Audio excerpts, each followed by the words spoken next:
नमस्कार, आपके साथ मैं हूं साक्षी जोशी। तो बंगाल साक्षी है और ये साबित हो गया है।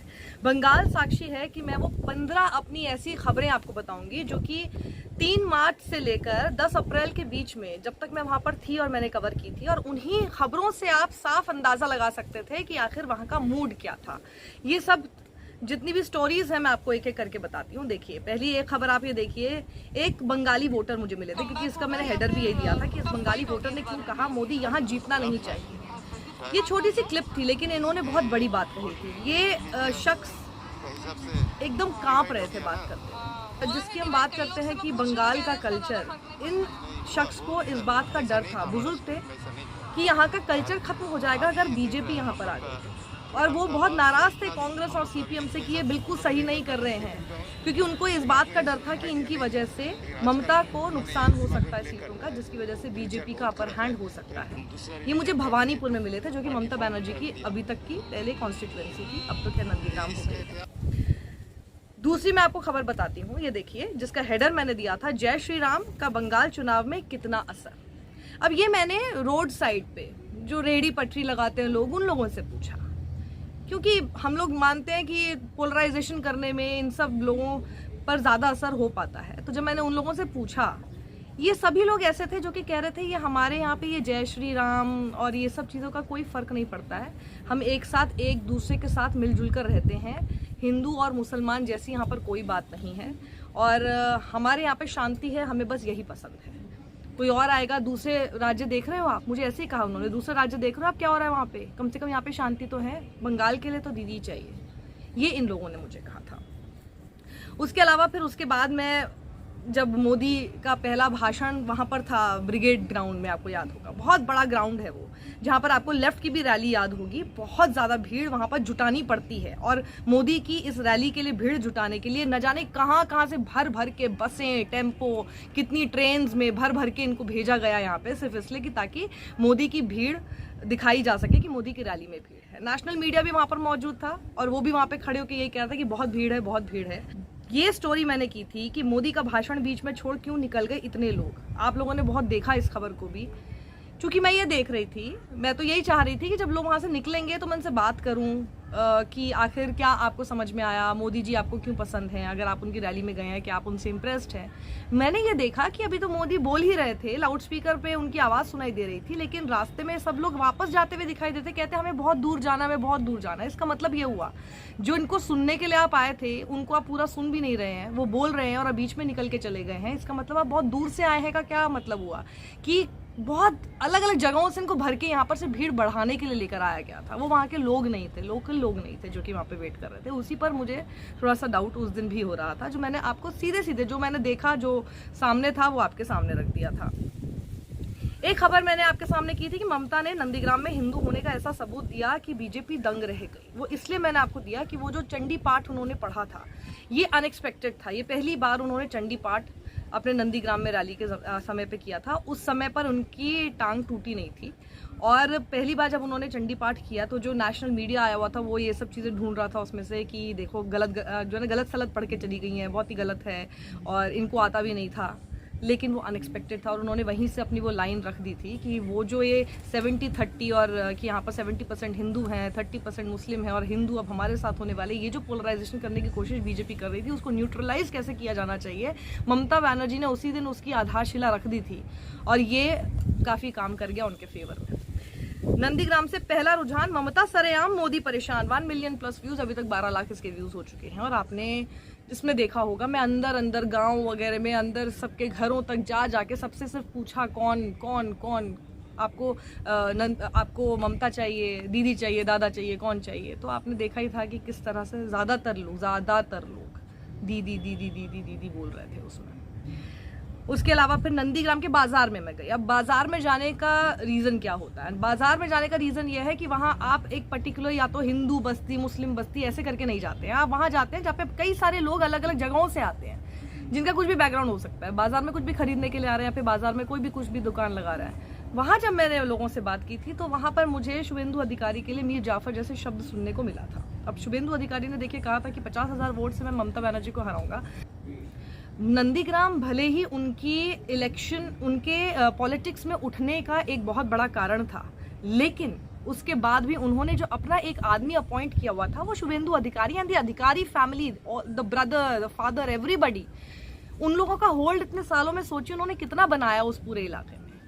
जो ग्राउंड पर होता है उसका बहुत फर्क पड़ता है। शुभेंदु अधिकारी ने चैलेंज किया ममता बनर्जी को यहाँ से लड़ने के लिए, ममता बनर्जी ने पीछे नहीं मुड़ के देखा और नंदीग्राम से उन्होंने जो चुनाव लड़ने का डिसीजन लिया उससे उनके पूरे कार्डर पर बहुत अच्छा एक स्ट्रांग मैसेज पहुंचा है और उन लोगों को भी जो कि फेंस पे बैठे हुए थे। और ममता बनर्जी ने एक लीडरशिप क्वालिटी उसमें दिखाई थी। उन्होंने नंदीग्राम से सिर्फ चुनाव ही नहीं लड़ा बल्कि किसी और कॉन्स्टिट्यूएंसी से भी लड़ने से साफ मना कर दिया। तो चैलेंज जो दिया गया वो उन्होंने एक्सेप्ट किया और शुभेंदु ने कहा था कि 50,000 वोटों से मैं इनको हराऊंगा वरना मैं राजनीति छोड़ दूंगा।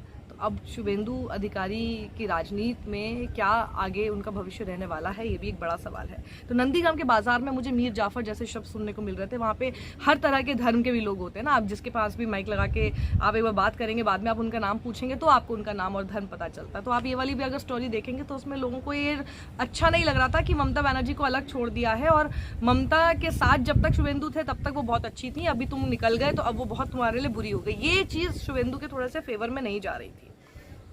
उसके बाद मैंने एक स्टोरी की थी हिंदू मुस्लिम करने वालों पर नंदीग्राम का तमाचा। ये दोनों दोस्त हैं, शानुदा बोलते हैं उनको, जो मुस्लिम उनके फ्रेंड हैं, और अंजन दास जी जो कि एक स्टेशनरी की दुकान चलाते हैं। वो दोनों भाई जैसे एकदम लग रहे थे, दोनों बहुत अच्छे दोस्त हैं, अगल बगल इनकी दुकान है। और ये इन दोनों की दोस्ती ये बता रही थी कि कितना हिंदू मुस्लिम को लेकर बंगाल में लोगों के बीच में आपस में प्यार है, पोलराइजेशन उस हद तक क्या काम कर पाएगा ये इन्हीं की स्टोरी से आपको पता चल जाता है। उसके बाद जब उनकी टांग टूट गई ममता बनर्जी की, उसके बाद जब उन्होंने पहला रोड शो किया था, व्हील चेयर पर दीदी का खेला हो बे, ये मैंने आपको स्टोरी दिखाई थी। उसमें आपको सिर्फ देखिए उनके कार्यकर्ताओं की भीड़ की मैं बात नहीं कर रही हूँ, उनके कार्यकर्ता तो उनके साथ जुड़ेंगे, वो उनके साथ जाएंगे और वो व्हील चेयर में, लेकिन उस रोड शो से उन्होंने आगे की दिशा तय कर दी थी। वो जो रोड शो पे जो वो अपनी एक टांग उनकी आगे की तरफ दिख रही थी व्हील चेयर पर बैठे हुए, और वहां पर जब हम लोग पहुंचे जिस स्टेज तक वो आकर भाषण देने वाली थी, उस स्टेज पर जो बैनर लगा हुआ था उसमें पहले से ही ममता बनर्जी की व्हील चेयर पर बैठी हुई तस्वीर थी। इसका मतलब पूरा डिजाइन ये तैयार हो चुका था कि अब आने वाले चुनावों में ये हर जगह व्हील चेयर पर दिखाई देगी और व्हील चेयर बहुत हद तक अब फैसला करेगी ममता बनर्जी के लिए।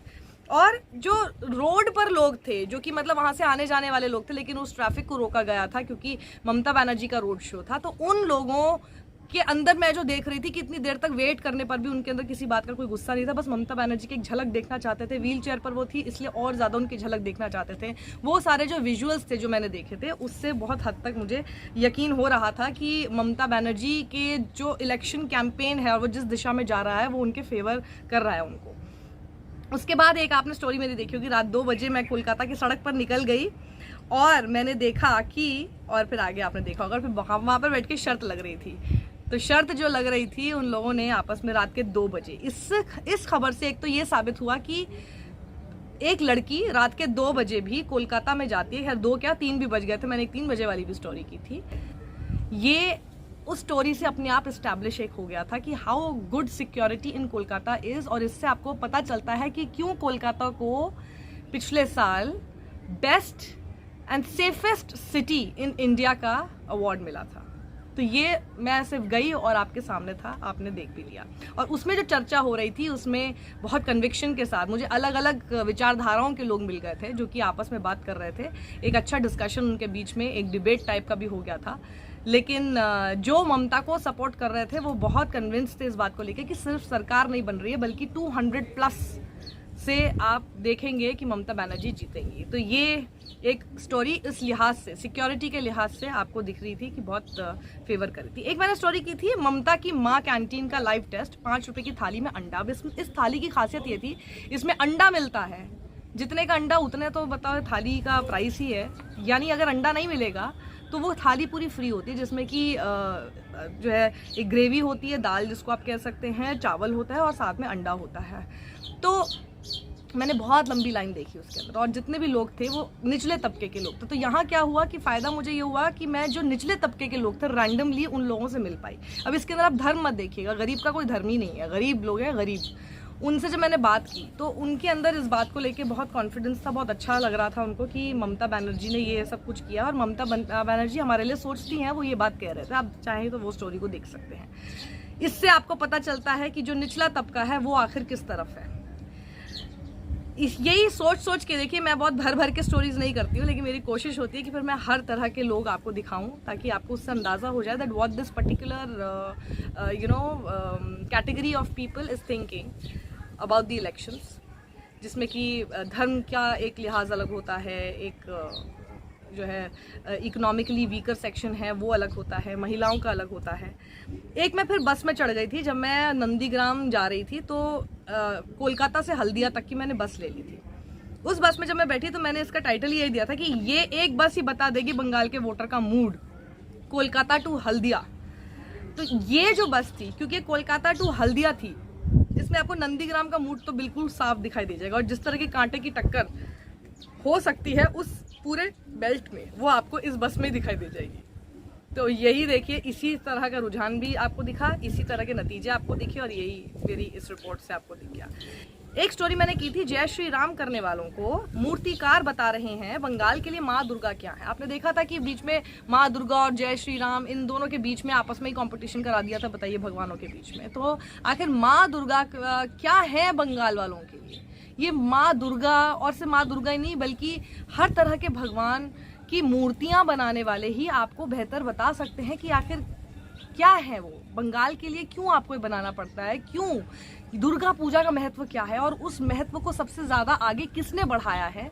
तो ये स्टोरी आप देखेंगे, उसी से आप समझ जाएंगे कि ममता बनर्जी के लिए, और जो लोग दुर्गा पूजा को मानते हैं या माँ दुर्गा को मानते हैं, उनके लिए ममता बनर्जी और माँ दुर्गा, और उन्होंने जिस तरह से दुर्गा पूजा को आगे बढ़ाया, पंडाल को आगे बढ़ाया, इस पूरे कल्चर को और आगे बढ़ाया, उसका कितना फर्क पड़ा है। इसके अलावा नंदीग्राम का संग्राम हिंदुओं का पहला रुझान, क्योंकि मुझे लगा कई लोगों का कहना कि आप पता नहीं आप हिंदुओं से बात नहीं कर रही, क्योंकि ये लोग इसी नैरेटिव पे खेलते हैं। देखिए, मैं किसी को भी जो मुझे आसपास दिखाई देता है, मैं उसको कभी धर्म के चश्मे से देखना नहीं चाहती, लेकिन अब इस तरह से बीजेपी ने आपके लिए ऐसी जो है ना बिसात खड़ी कर रखी है कि हर जगह लोग सिर्फ हिंदू मुस्लिम के नाम पे सारी चीजें देखना चाहते हैं। अब जो रिजल्ट आ रहा है उसमें नहीं बोलेंगे कि जी हिंदुओं ने भी ममता बनर्जी को वोट कर दिया, लेकिन उनको लगता है कि ये तो मुसलमान है, तो ये तो ममता के साथ ही होगा, जैसे कि हिंदू वहां के उनके साथ नहीं होंगे। अरे भाई 70% अगर हिंदू है तो वो उनके साथ नहीं होंगे, तो कहाँ से वो 200+ सीटें लेकर आ रही है। खैर, तो मैंने फिर स्पेसिफिकली हिंदुओं का ही रुझान जानने की कोशिश की। मैं चली गई सिर्फ हिंदू बस्ती में, ऑटो वाले को बोला भैया आप मेरे को लेके जाइए सिर्फ हिंदू बस्ती में, अभी हम देखिए मुझे हिंदुओं से बात करनी है, जिनके घर के बाहर मुझे मंदिर दिखाई देगा, मैं उनसे ही बात। अभी भी वो जो था सारी तस्वीर आपके सामने, मिक्स्ड रिएक्शंस थे। कुछ लोग थे जो बिल्कुल बोल नहीं रहे थे, तो उनके बारे में मैं कुछ नहीं कह सकती इन्होंने किसको वोट किया, लेकिन मिक्स्ड था। तो हिंदू बटे हुए तो थे ही ना, तो हिंदू भी ऐसा तो है नहीं कि सिर्फ सारे के सारे जो है शुभेंदु अधिकारी। अच्छे से बताओ मुझे कि कौन। और एक स्टोरी मैंने की थी, बंगाल की इस महिला ने तो मोदी का प्लान फेल कर दिया। ये बताता है कि आखिर बंगाल की महिला कैसे देख रही है पूरा इलेक्शन, जब उसको योगी आके बोलते हैं कि यहाँ पर हम लोग बहुत अच्छी बेहतरीन सुरक्षा कर देंगे और सोनार बांग्ला बनाएंगे, तो वो क्या बोलती है, ये महिलाएं क्या बोलती है। ये महिलाएं देख लीजिएगा इस इलेक्शन की सबसे डिसाइडिंग फैक्टर के रूप में सामने आई हैं। ये महिलाएं हैं जिन्होंने ममता को इतनी ज्यादा एज दे दी है जो कल्पना से परे था। और एक आखिर में जो बहुत ही घटिया टाइप की टिप्पणी जो है नरेंद्र मोदी ने की थी, दीदी ओ दीदी, जो दीदी ओ दीदी उन्होंने कहा, उसको महिलाओं ने बहुत खराब ढंग से लिया था। ये भी स्टोरी मैंने आपको दिखाई थी, आपने देखा होगा। महिलाएं कह रही थी कि हमारे तो गली के गुंडे या सड़क छाप लोग भी इस तरह की, मवाली गुंडे भी ऐसी भाषा नहीं बोलते हैं, और ये बिल्कुल उन्होंने सही नहीं कहा, क्योंकि ये हमारे बंगाल का कल्चर नहीं है। तो बंगाल का कल्चर क्या है कि वो अपनी बेटी को पराया धन नहीं समझता। बंगाल का कल्चर क्या है, जब उन्होंने ये नारा रखा कि बांग्ला निजर मेक की चाहिए, इसका मतलब बंगाल को अपनी ही बेटी चाहिए। बंगाल का कल्चर है, तो बंगाल के कल्चर को समझने के लिए बहुत आपको अंदर तक जाना पड़ेगा। मैं जब गई हूँ तो मैंने बंगाल का कल्चर यही समझा कि Bengal is completely different from us, from where we live. हम दिल्ली यूपी में रहते हैं या हरियाणा में रहते हैं, तो हमको इन इलाकों में रहकर लगता है कि बंगाल भी ऐसा होगा, बट बंगाल आपसे बहुत अलग है। बंगाल की सोच बहुत अलग है, बंगाल सोच में बहुत आगे है, बंगाल बहुत अवेयर है न्यूज़ वाइज भी, और उसको क्या करना है। बंगाल के खून में राजनीति है, बंगाल को सब समझ में आता है, बंगाल को आप बेवकूफ़ नहीं बना सकते। बंगाल को आप झूठ नहीं बोल सकते। बंगाल के सामने आप 10 तरह के नारे बोलकर और ये सोचेंगे कि इसके नाम पे हमें वोट मिलेगा, तो ये नहीं कर सकते। बंगाल ने आज साबित किया कि बंगाल आखिर क्या है, और बंगाल साक्षी तो है ही, ये आपने देखा। शुक्रिया आप सबका, मुझे इतना प्यार देने के लिए और मुझ पर इतना विश्वास करने के लिए। शुक्रिया।